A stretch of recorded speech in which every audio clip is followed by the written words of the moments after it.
Dad's words still echoed in my head that morning. "Don't come, you'll embarrass your sister's groom." I stared at the invitation, embossed and smug in its golden script, and felt the usual knot of anxiety tighten in my chest.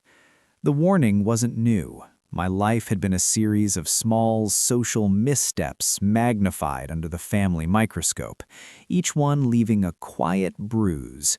I could have gone, smiled, whispered congratulations, held a drink without spilling it, avoided drawing attention. I could have performed normally. Instead, I did the opposite.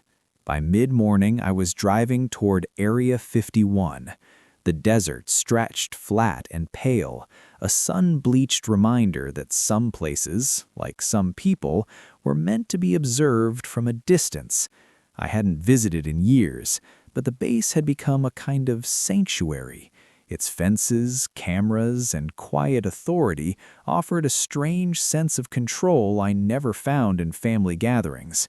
Walking past the perimeter, I felt my heart settle into the rhythm of solitude. Every security camera, every warning sign seemed less like a threat and more like a boundary I respected. I knew the rules, and in knowing them, I felt power. Subtle, quiet, undeniable. And then the patrol appeared. Two officers approached with the rigid efficiency of routine. Their radios crackled softly. My stomach tightened, reflexively, expecting confrontation. But one of them paused, squinting, then nodded slightly in recognition. "You're the one from that project last year," he said. No sarcasm, no judgment, just acknowledgement. "We've been expecting a report from your end." I nodded carefully. That small nod, that pause shifted everything. The assumed authority of the moment, the possibility of humiliation evaporated. The officer's recognition didn't erase my awkwardness, didn't absolve the years of social anxiety, but it granted me legitimacy. Quiet, professional, earned. I spent hours wandering the base. Sometimes I paused near the hangars where the shadows of unremarkable alien prototypes hinted at secrets no one else could touch. Sometimes I simply walked, letting the sterile quiet fill the spaces inside me that family and expectation had long crowded. The next day, back home, I checked Facebook out of routine, nothing more, and froze. Photos from the wedding scrolled past. The groom's expression, the carefully arranged flowers, the pristine banquet hall. None of it matched the airbrushed perfection Dad had promised. Someone had spilled champagne on the main table. The band had started late, leaving a recording of the wrong song playing during the first dance. A few guests looked uncomfortable, distracted. My sister smiled through it all, but the air of control her marriage had promised was clearly fractured. I closed my laptop slowly.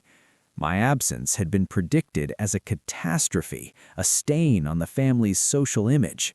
In truth, the chaos unfolded without me. I had been dismissed, underestimated, and yet by simply existing somewhere else, by inhabiting my own space, my own rules, I had witnessed a subtle reversal of expectation. The vindication was quiet, almost imperceptible. No one called me to boast, no one announced that my absence spared me embarrassment. It was a truth observed in silence, in the contrast between my predicted failure and the wedding's faltering perfection. And I was okay with that. I didn't feel triumphant. I didn't feel superior. My awkwardness remained, as did my discomfort in family settings. But the validation, calm, contained, professional, settled in a quiet corner of my mind.